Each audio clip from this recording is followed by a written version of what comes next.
Community data collection. This step focuses on gathering information from the community. Data can be collected through surveys, interviews, observation, and the community meetings.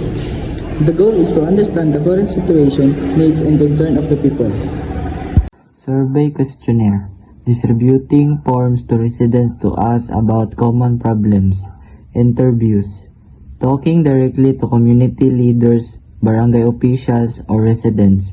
Observation. Personally observing the condition of the community. Step 2 in Community Action Plan. Community Data Examination. In this step, the collected data is reviewed and organized. Information is checked for accuracy and grouped into categories. This helps identify common issues, patterns, and important details.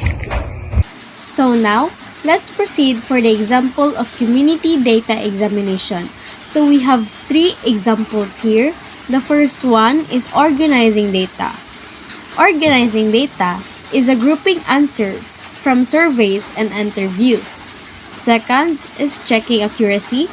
It is making sure there are no missing or wrong information. The third one, or the last one, the sorting and classifying. The sorting and classifying is putting data into categories. So let's proceed in community data exploration. Here, the team analyzes the data more deeply. Members look for causes of problem, possible effects, and connection between issues. These steps helps to understand the root of the community concern. The purpose of community data exploration aims to understand the situation of community, identify community problems and needs, analyze population, health, education, and economic condition. It supports planning and development program. The importance of community data exploration is to help identify community needs, supports better decision making, helps solve community problems, and to improve public services. Next, we will discuss the methods used in community data exploration. First is survey, collecting information from community members using questionnaires. Second is interview, asking community members or leaders about their experiences and concern. Third is observation, directly observing the condition of the community. Fourth is data visualization and summarization, using chart, graphs, and statistics to understand and present community data. There are 6 examples of community data. First is population size, employment rate, education level, health condition, income status, and access to basic services. Steps in Community Action Plan. Number 4 is the Community Data Interpretation and Prioritization. Community data interpretation and prioritization is the process of understanding information about a community and deciding which problem should be addressed first. First is the community data interpretation. Community data interpretation means analyzing the data gathered from survey, interviews, observations, and records. In these steps, we check the data accurate and complete. The second one is identify common problems or trends. The third one is compare different groups in the community. And the last one is determine the root cause of the issues. The purpose of interpretation is to clear the understanding and real situation and needs of the community. So the community data prioritization. After understanding the data, the next steps is prioritization. This means ranking the problems based on number of people affected, available resources, purpose, and impact of the problem. The purpose of prioritization is to focus on the most important or urgent needs first. Interpretation helps us understand the community situations, while the Prioritization helps us to decide what to solve first. Both are important to create effect programs and solution or community development.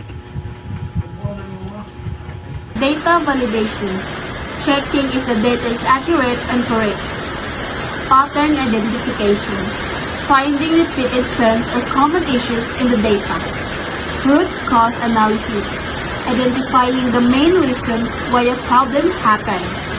Impact assessment, determining the effect or results of a problem or actions. Assess urgency. This means identifying which problems need immediate attention. Issues that affect safety, health, or basic needs are usually the most urgent. Determine scope.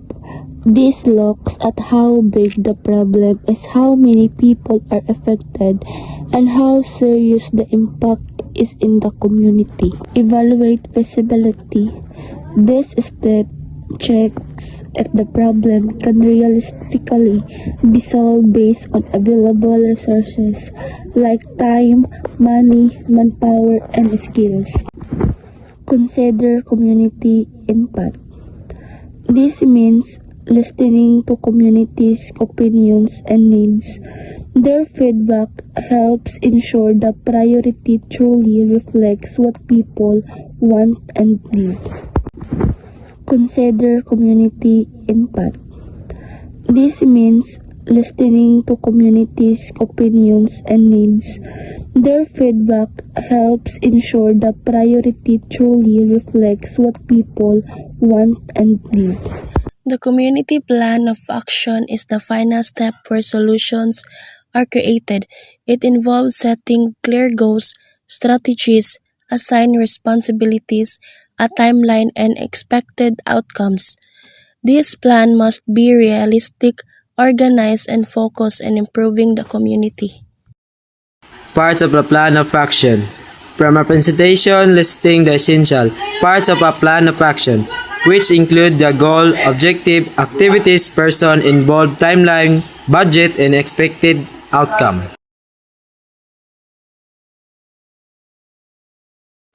Summary step community action plan. Outlining the summary step for a community action plan, beginning with collecting data and culminating in realistic plan to address community concern. Community action project plan. Defining a project, a set of interrelated activities undertaken by a group to achieve specific objectives within a defined period under the heading Community Action Project Plan. Participative. This principle states that people in the community must be involved in all stages of the project cycle because they have the right to be. This means that for a community project to be truly effective and owned by the community, its members should be actively engaged in every phase, from identifying problems and planning solutions to implementation and evaluation. This ensures that project is relevant on their needs and fosters sustainability. Gender sensitive. This principle highlights that the different needs of all genders in the community are recognized. This means that a project should acknowledge and address the unique needs, roles, and challenges faced by different genders within a community. By being gender sensitive, the project can ensure equitable participation, benefits, and impacts for everyone, avoiding biases and promoting inclusion. Community-based. A community-based project is planned and implemented with respect for the community's culture, beliefs, and practices. The people in the community are actively involved in identifying problems, making decisions, and carrying out activities. This helps ensure that the project truly addresses their real needs and builds trust between organizers and community members. Sustainable. Sustainability means that the benefits of the project will last even after the project period is over. The community is empowered with skills, resources, or systems that they can continue using on their own. This reduces dependence on outside help and promotes long-term development. Learning-oriented. A learning-oriented project focuses on sharing knowledge and developing skills among community members. Through trainings, workshops, and hands-on activities, people learn new abilities that can improve their livelihood and decision-making. This also helps strengthen the community's capacity to solve future problems independently.